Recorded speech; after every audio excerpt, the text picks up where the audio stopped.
दिवाकर एक गरीब किसान है जो फल और सब्जियां उगाकर अपना परिवार पालता है। वो अपने बगीचों में गोबर और बाकी जैविक खाद का प्रयोग किया करता है, जिससे उसकी उगाई बहुत सी चीजें ताजा होती है और सभी ग्राहक उससे ही फल और सब्जियां खरीदते हैं। अरे दिवाकर बाबू, ये पपीते कैसे दिए? 50 रुपए के हैं। 2 पपीता दे दीजिए। ये लीजिए 100 रुपए। दिवाकर के पास ग्राहकों की कमी नहीं है, पर उसी के बगल में ठेला लगाए बैठे भैरव के पास दिन में सिर्फ 1-2 ग्राहक ही आते हैं, क्योंकि भैरव फल और सब्जियां उगाने के लिए रासायनिक खाद का प्रयोग करता है, जिससे उसकी उगाई चीजें ताजी नहीं होती और उसकी आमदनी भी कम होती है और इसी वजह से वो दिवाकर से जलता है। इसका जल्द ही कुछ करना पड़ेगा, नहीं तो ये मेरा पूरा धंधा चौपट कर देगा।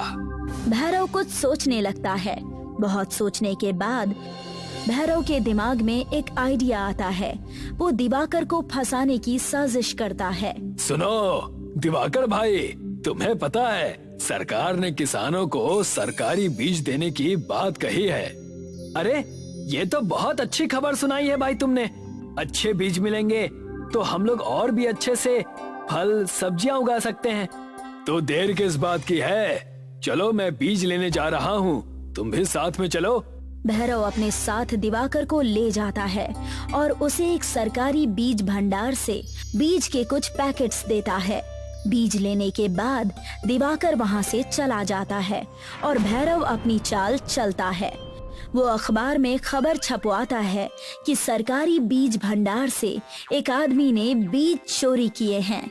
भैरव उस अखबार को लेकर दिवाकर के पास जाता है। देखो दिवाकर भाई, किसी ने सरकारी बीज भंडार से बीज चोरी किए हैं और तुम्हारे पास भी कुछ पैकेट बीज के हैं, इसीलिए पुलिस तुम्हें भी पकड़ सकती है। पर ये बीज के पैकेट तो तुमने मुझे दिए हैं ना?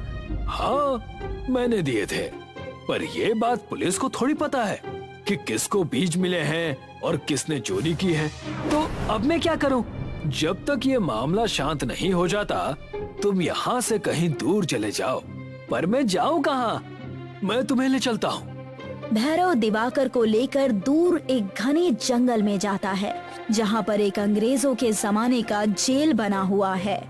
तुम कुछ दिन इसी जेल के अंदर छिपे रहो, बाद में मैं तुम्हें वापस बुला लूंगा। तुम्हारा बहुत बहुत धन्यवाद भाई, तुमने मुझे उस बेमतलब की आफत से बचा लिया। भैरव वहाँ से वापस आ जाता है और दिवाकर जेल के अंदर एक तहखाने में छिपकर रहने लगता है। अच्छा हुआ जो दिवाकर का बच्चा यहाँ से चला गया। अब लोगों के पास मेरी फल सब्जियाँ खरीदने के अलावा कोई दूसरा रास्ता नहीं होगा। और भैरव महंगे दाम पर फल और सब्जियाँ बेचने लगता है। भाई साहब, आलू कितने रुपए किलो हैं? 100 रुपए किलो। पर ये तो बहुत ज्यादा महंगा है। मैं तो ऐसे ही बेचूंगा, नहीं लेना है तो जाकर शहर से खरीद कर लाओ। ग्राहक को मजबूरी में भैरव से सब्जियां खरीदनी पड़ती है। दिवाकर के न होने का भैरव पूरी तरह से फायदा उठाने लगता है। इसी बीच कुछ चोर शहर की एक बड़ी सुनार की दुकान से सोना चुराकर शहर से दूर जंगल की तरफ आते हैं। जंगल में चलते हुए उन्हें ये पुरानी जेल दिखती है। सभी आकर इस जेल के पास जाते हैं। इस सोने को छुपाएं कैसे? कुछ तो नया उपाय ढूंढना पड़ेगा। अगर पुलिस ने पकड़ लिया तो समझ लो जेल में चक्की पीसनी पड़ेगी। क्यों ना हम इस सोने को गलाकर ईंट बनाएं और इसे जेल के बाहर से लगा दें। इससे पुलिस को कोई सबूत भी नहीं मिलेगा। हाँ, ये तो बहुत अच्छा आइडिया है। वैसे तुम चोर हो, पर तुम्हारा दिमाग तो पुलिस से भी तेज है। सभी चोर शहर से चुराए हुए सोने को आग से पिघलाते हैं और उनसे ईंट बनाने लगते हैं। चोर सोने से बनाई हुई ईंटों को जेल के बाहर से लगा देते हैं, जिससे पूरी जेल सोने की बन जाती है और चमकने लगती है। ये हुई ना बात। देखो, हमने अंग्रेजों की इस जेल को सोने की जेल में बदल दिया है। अब पुलिस तो क्या, सीबीआई वाले भी हमको पकड़ नहीं सकते। चलो यहाँ से चलते हैं और शहर जाकर मजे करते हैं। सभी चोर खुशी खुशी शहर के लिए निकल जाते हैं। दूसरी तरफ कुछ दिन बीत जाने के बाद भैरव दिवाकर को देखने के लिए जंगल में आता है। वो जेल के अंदर जाता है और जोर से आवाज लगाता है, बाहर आ जाओ दिवाकर भाई, मैं भैरव हूँ। भैरव की आवाज सुनकर दिवाकर जेल के तहखाने से बाहर आता है। अच्छा किया भाई जो तुम मुझसे मिलने आ गए, नहीं तो मैं यहाँ पर घुट घुट कर मर ही जाता। भैरव दिवाकर को देखता है और अपने मन में सोचता है, तू मर जाएगा तो मेरा तो फायदा ही फायदा होगा। भैरव के मन में दिवाकर को धोखा देने का विचार आता है। वो दिवाकर से कहता है, अरे भाई क्यों मरने की बात कर रहे हो? अगर तुम्हारा दम घुट रहा है तो चलो मैं तुम्हें नदी के पास ले चलता हूँ, वहाँ पर कुछ देर ताजी हवा में बैठते हैं। वैसे भी तुमसे कुछ बात करनी है। दिवाकर और भैरव जैसे ही जाने के लिए मुड़ते हैं तभी वहाँ से एक सोने की ईंट नीचे गिर जाती है, जिसकी आवाज सुनकर ये दोनों रुक जाते हैं। भैरव देखता है कि ईंट बहुत चमकदार है। वो पास जाता है और ईंट को उठाता है। ये तो सोने की ईंट है। भैरव जेल की तरफ नजर घुमाता है तो देखता है कि पूरी जेल सोने की ईंटों से बनी है। ये देखकर भैरव बहुत खुश हो जाता है। उसको खुश होता हुआ देख दिवाकर उससे पूछता है, क्या हुआ भाई, तुम बहुत खुश नजर आ रहे हो? भैरव ईंट को पीछे छुपाते हुए हड़बड़ी में कहता है, कुछ नहीं, तुम जाओ यहाँ से। पर तुमने ही तो कहा कि हम दोनों नदी किनारे ताजी हवा में जाएंगे और तुम मुझसे कुछ बात भी करना चाहते थे। मैं ये कह रहा था कि पुलिस ने उस चोर को पकड़ लिया है जिसने बीज भंडार से सरकारी बीज चुराया था।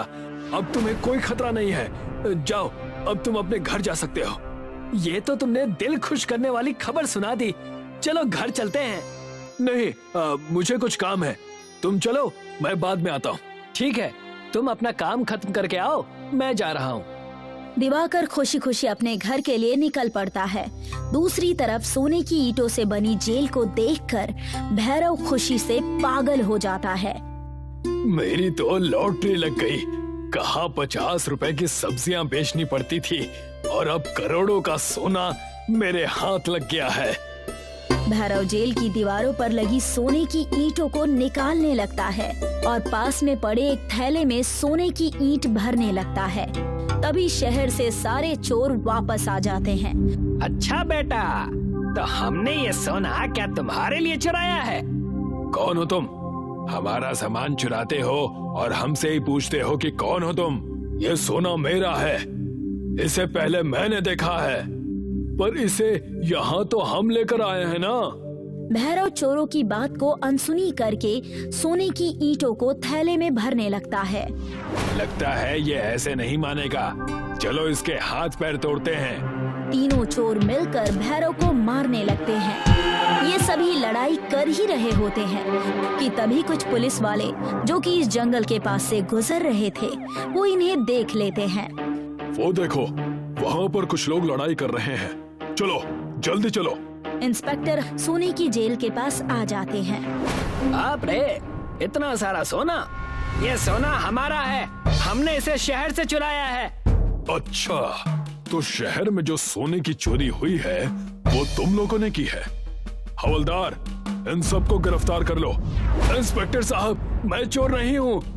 अगर चोर नहीं हो तो ये सोना थैले में भरकर कहाँ ले जा रहे थे? इंस्पेक्टर सभी चोरों को और भैरव को जेल में बंद कर देता है और सारा सोना ले जाकर शहर में उस सुनार को वापस कर देता है जिसकी दुकान से ये सोना चोरी हुआ था। दूसरी तरफ दिवाकर मेहनत करके अपने खेतों में फल सब्जियां उगाता है और अपनी जिंदगी खुशी खुशी बिताने लगता है।